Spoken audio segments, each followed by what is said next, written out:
सच्चिदानंद सदगुरु साईनाथ महाराज की जय। ओम साई राम। मित्रों, आज का ब्लॉग आप सभी हमारे साईं परिवार के लिए विशेष लाभकारी और कल्याणकारी है, क्योंकि आज के ब्लॉग में अपने साईं परिवार के लिए बहुत ही विशेष उपाय लेकर के आए हैं, जो मात्र 11 पीले कनेर के पुष्पों का उपाय है, जो आपके घर परिवार के 7 जन्मों की दुख दरिद्रता निर्धनता को समाप्त करने में समर्थवान है।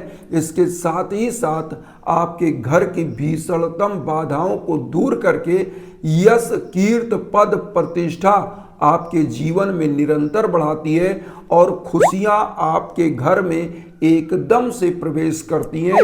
घर परिवार का माहौल एकदम से सुरक्षित होता है, खुशियों से भरा होता है, शांतिपूर्ण होता है, क्योंकि यह उपाय भगवान विष्णु माँ वैभव लक्ष्मी का साक्षात उपाय है। और जहाँ पर गुरु की पूजा होती है, साईनाथ की पूजा होती है, वहाँ त्रिदेवों की पूजा अपने आप होती है। इसीलिए लिखा है, गुरुर ब्रह्मा गुरुर विष्णु गुरुर्देवो महेश्वरा गुरु साक्षात परब्रह्म तस्मै श्री गुरुवे नमः।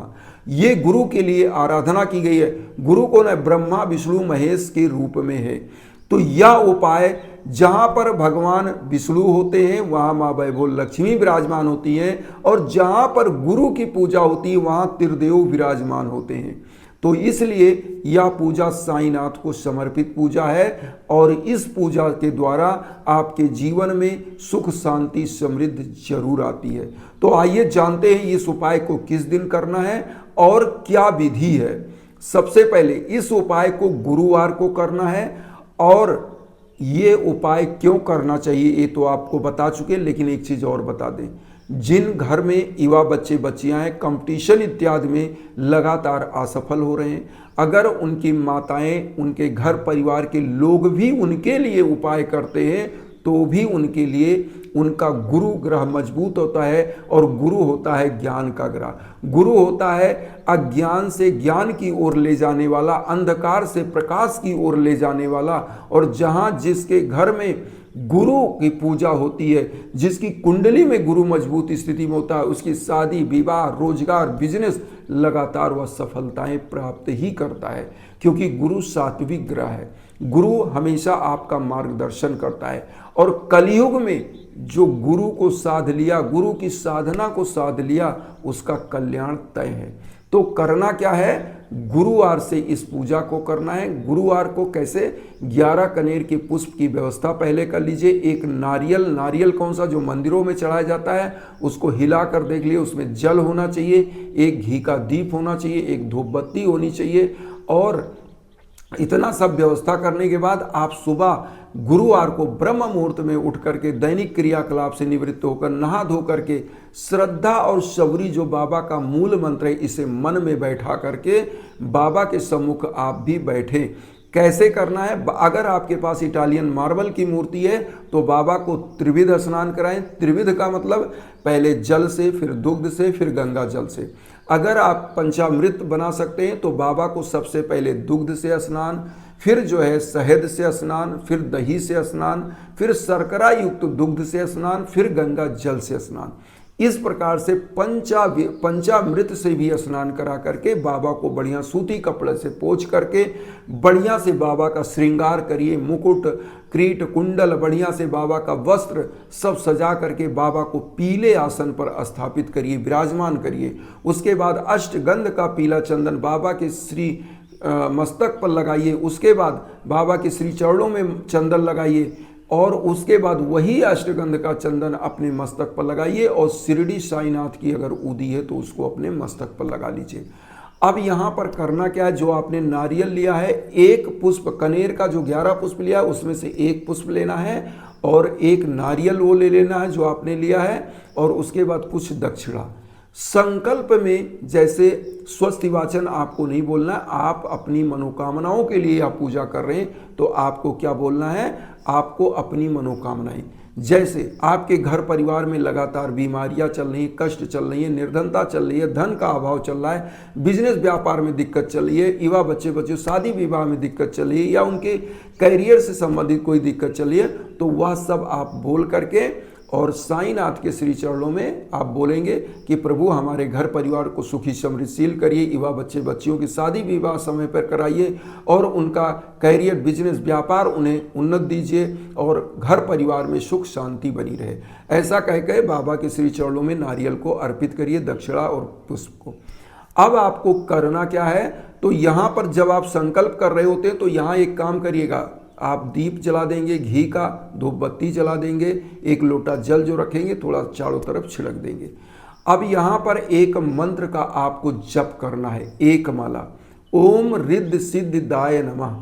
ओम रिद्ध सिद्धिदाय नमः जो बाबा के 108 नामावलियों में से एक नाम है और कलयुग के बारे में लिखा है, कलयुग का है नाम अधारा, सुमिर सुमिर नर उतरई पारा।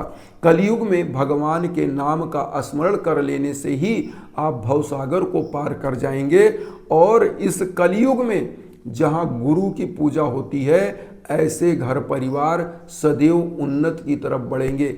कलयुग के बारे में कहा गया है कि अगर नैनो सेकंड भी आप ध्यान लगाकर भगवान की पूजा कर लें तो भगवान आपको प्राप्त हो जाते हैं। और इसी प्रकार के सतयुग, त्रेता, द्वापर युग में तो लोग 5-5 हजार वर्ष तक तपस्या करते थे, लेकिन कलयुग में नैनो सेकंड, केवल कंसंट्रेट हो जाइए। अब आपको क्या करना है, बाबा का यह जब आप मंत्र जप कर लिया तो अब आपको क्या करना है, ये जो 10 पुष्प बचे हैं कनेर का, इसको ध्यान दीजिएगा। साईं गायत्री महामंत्र बोल करके इसको बाबा को अर्पित करना है। कैसे, ओम शिरडी वासाय विद्महे सच्चिदानंदाय धीमहि तन्नो साईं प्रचोदयात्, ये बाबा को कहते हुए बाबा के श्री चरणों में एक पुष्प, इसी प्रकार से 10 बार ओम शिरडी वासाय विद्महे सच्चिदानंदाय धीमहि तन्नो साईं प्रचोदयात्, ऐसे कहते बाबा के ये जो 10 पुष्प, एक तो संकल्प में आपने यूज किया, 10 पुष्प बचे, ये बाबा के श्री चरणों में आप अर्पित करेंगे। अब इस पुष्प का विशेष आपको एक चीज करना है, जो बाबा के श्री चरणों में आपने पुष्प अर्पित किया है, इस पुष्प को ऐसे इधर उधर नहीं डालना है। अगले दिन क्या करना है, इस पुष्प को जैसे आप मान लीजिए इस पुष्प, आज आप गुरुवार है, आज आपने अनुष्ठान किया और पुष्प को चढ़ाया, अगले दिन मंदिर की साफ सफाई करेंगे तो इस पुष्प को इधर उधर नहीं डालेंगे। बहुत ध्यान दीजिएगा, या तो इस पुष्प को किसी बहते हुए जल में, नदी में, पवित्र सरोवर में प्रवाहित करेंगे या पीपल वृक्ष के नीचे डाल देंगे। यहां पर आप ध्यान दीजिएगा। अब इसी प्रकार से आपको इस उपाय को कम से कम 7 गुरुवार करना है और 7 गुरुवार में केवल 11 पुष्प लेना है, नारियल केवल प्रथम दिन। 7वें गुरुवार को इस नारियल को क्या करना है, आपको किसी बहते हुए नदी, पवित्र सरोवर में या पीपल वृक्ष के नीचे स्थापित कर देना इस नारियल को। यहाँ ध्यान से सुनिएगा और ये काम करिएगा। 7वें गुरुवार को ध्यान रखिएगा, 7वें गुरुवार को आप कम से कम 5 गरीबों को फल वितरण करके, यथासमर्थ आप वस्त्र, अन्न का दान अगर करा सके तो आपके लिए रामबाण साबित होगा, क्योंकि बाबा अपने जीवन कालखंड में स्वयं गरीबों को खिचड़ी बना करके खिलाया करते थे। जो वह 4 से 5 घर भिक्षाटन करते थे वो बना करके बाबा खिला दिया करते थे। बाबा कभी किसी अन्न धन की संचय नहीं करते थे। अब यहाँ पर एक चीज और कहेंगे कि जब जीवन में आपके इस प्रकार की बाधाएं आ रही हों तो साईं के सम्मुख आप बहुत ही पवित्र भाव से, सच्ची श्रद्धा से आपके जो कमाई हो, जो उसका दशांश हो, दशांश जरूर निकालिए। क्योंकि बहुत सारे लोग ना कमाई तो करते हैं लेकिन कभी दशांश नहीं निकालते।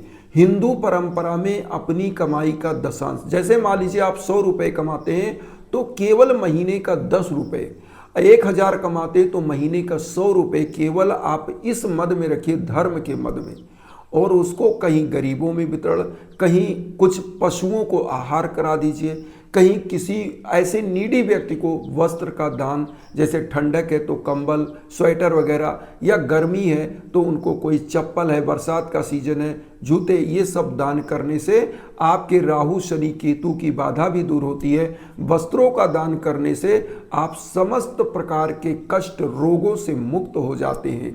तो इसलिए यह दान भी जरूरी है। इन्हीं भावनाओं के साथ आज एक चीज़ और बहुत अच्छी न्यूज हमें मिली है।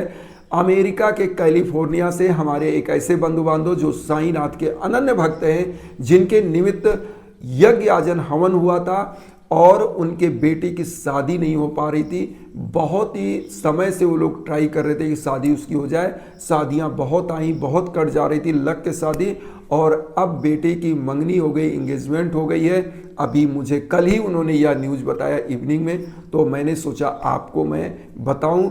और बहुत ही अच्छा लगता है जब किसी के निमित्त यज्ञ आजन हवन पूजन करिए तो लगता है कि बाबा मेरी वाणी को सुन रहे हैं और किसी का कल्याण कर रहे हैं।